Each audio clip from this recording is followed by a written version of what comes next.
जैसा कि सबको पता है कि कल से नामांकन की प्रक्रिया शुरू हो रही है। 5 तारीख से लेकर 12 तारीख तक हमारे नामांकन हैं और 13 तारीख को हमारी स्क्रूटनी होगी और 16 तारीख को विड्रॉवल रहेगा। ये हमारा पूरा अभी तक का प्रोसेस है और इसमें हमारी तैयारी जो है वो फुल प्रूफ तैयारी है। हमारी बैरिकेटिंग हो चुकी है पूरे कैंपस की। आम जनता के लिए जो रास्ते हैं वो हमारे सरल केंद्र और बाकी दूसरे तरफ से खोल दिए गए हैं। बाकी किसी भी जनता को अलाउड नहीं है यहाँ पर अंदर प्रवेश करना नॉमिनेशन के एरिया में। जो प्रत्याशी आएंगे वो भी एक प्रत्याशी के साथ 4 और लोग आ सकते हैं। उसके अलावा 3 गाड़ियां ही सिर्फ अलाउड हैं, उसके अतिरिक्त और कोई गाड़ियां अलाउड भी नहीं है। नॉमिनेशन रूम हमारा कोर्ट रूम डेजिग्नेट हो चुका है। उसके अंदर हमने सारी इलेक्शन कमीशन के द्वारा जो भी हमें गाइडलाइंस दी गई हैं, कैमरे की पूरी व्यवस्था कर दी गई है। सारे कैमरेस कल लग चुके हैं। वीडियोग्राफी के लिए कंटिन्यूस वीडियोग्राफी रहेगी। इसके अतिरिक्त हमारे यहाँ पर एक डिजिटल क्लॉक की भी हमने व्यवस्था कर दी ताकि हम समय पूर्वक ही नामांकन ले।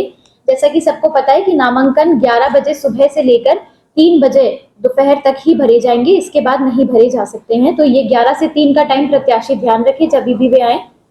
उसके अलावा हमारी तैयारियों में जो विजिलेंस का है उसमें हमारी फ्लाइंग स्क्वाड टीम्स हैं, एफएसटीज, जो कि काफी टाइम से 16 के बाद से ही वो एक्टिव हो चुकी हैं।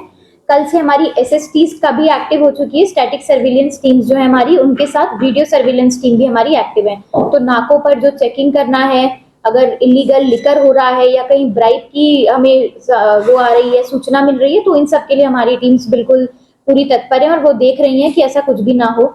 उसके अलावा हमारी सी विजिल की टीम इसमें लगी हुई है। कहीं से भी हमें एमसीसी के उल्लंघन की अगर पता चलता है तो सी विजिल की टीम उसको तुरंत उसका निपटारा कर रही है विदिन 100 मिनट्स का जो टाइमलाइन है ईसीआई का, उसके अंदर अंदर।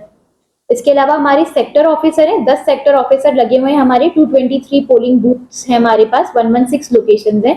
उन पर 10 सेक्टर ऑफिसर्स हैं जो हमें पूरी गाइडलाइंस पूरी गाइड करते रहेंगे कि कैसे जमीनी तौर पर क्या हो रहा है, क्या चल रहा है। एएमएफ फैसिलिटीज का हमें बोला गया है, इलेक्शन कमीशन के द्वारा बताया जाता है कि एएमएफ होना चाहिए हर बूथ पर। कुछ बूथ्स मैंने पर्सनली भी चेक करे हैं एससी चौपालों में जाकर, वहां पर क्या फैसिलिटी है उनको दुरुस्त करवाने के हमने निर्देश भी दे दिए हैं। तो हम लोग एक्सपेक्ट कर रहे हैं कि सारी हमारी एएमएफ फैसिलिटीज सारी बूथों पर अब मौजूद रहेंगी जब चुनाव दिन रहेगा, ताकि पोलिंग पार्टीज को भी कोई दिक्कत नहीं हो, जो जनता पोल करने आए उनको भी कोई दिक्कत का सामना न करना पड़े। जो गोहाना ऑफिस है इसमें गोहाना के लिए है या बड़ौदा के लिए ही रहेगा? जो गोहाना प्रत्याशी आएंगे तो उनको कहाँ जाना पड़ेगा? गोहाना प्रत्याशियों के लिए रिटर्निंग ऑफिसर एडीसी है, एडीसी सोनीपत, तो उनका अलग कार्यालय रहेगा। यहाँ पर हम सिर्फ बड़ौदा के नामांकन वाले प्रत्याशियों को ही देखेंगे। जिस तरह से अभी 10-11 दिन ये प्रक्रिया चलेगी, तो जो आम लोगों के लिए क्या व्यवस्था की गई है, जो रोजमर्रा के काम के लिए पहुंचते हैं यहाँ, उनके लिए क्या रहेगा? यहाँ एंट्री है या किसी दूसरे गेट से उनकी एंट्री रहेगी? नामांकन के टाइम तो हम लोगों ने उनके लिए दूसरी तरफ से ही एंट्री रखी और जब तक नामांकन है तब तक वो दूसरी तरफ से ही एंटर करेंगे, क्योंकि पूरा ये प्रेमाइस बैरिकेड हो चुका है। बट आम जनता को कोई दिक्कत का सामना नहीं करना पड़ेगा। अगर वो ऑफिस आना भी चाह रहे हैं किसी भी चीज को लेकर तो वो दूसरी तरफ से एंट्री कर सकते हैं। जैसा कि आपको जानकारी है, कल 5 तारीख से नामांकन प्रक्रिया शुरू है, जिसमें हमने बड़ौदा विधानसभा क्षेत्र के अंदर ये नामांकन कक्ष स्थापित किया है। बाहर हमारा सहायता केंद्र है, जहाँ पर फॉर्म भरने वाला कैंडिडेट पहले अपना फॉर्म चेक करवा पाएगा। उसके बाद हमारे पास यहाँ आके सिक्योरिटी जमा करवाएगा।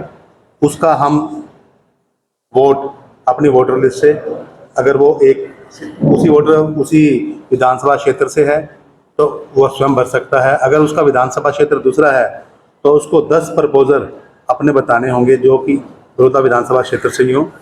वो हम वेरीफाई करने के बाद ऑनलाइन भी ऑफलाइन भी सिक्योरिटी जमा करने के बाद हमारे ARO सर उस फॉर्म को स्वीकार करेंगे। ये प्रक्रिया 5 तारीख से 12 तारीख तक है। 13 तारीख को हम स्क्रूटनी करेंगे सभी फॉर्म्स की कि किसी फॉर्म में किसी प्रकार की कोई कमी या कोई गलती तो नहीं है। उसके बाद 16 तारीख तक वो कैंडिडेट अपना फॉर्म चाहे तो वापस करवा सकता है, वापस ले सकता है। उसके बाद 16 तारीख को हम फाइनल कर देंगे कि कौन कौन से कैंडिडेट इस चुनाव में विधानसभा के लिए खड़े हैं बड़ौदा हल्के से।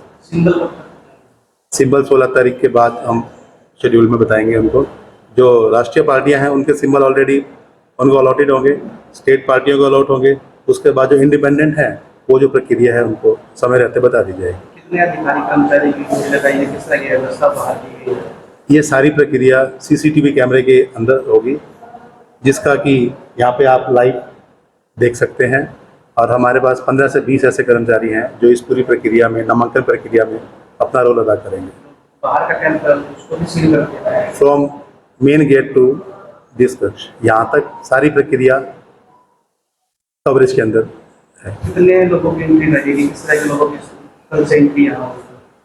जो नामांकन जमा करवाने आएगा उनके साथ 5 उनके हो सकते हैं स्पॉटर, जो कि यहाँ आके नामांकन जमा करवा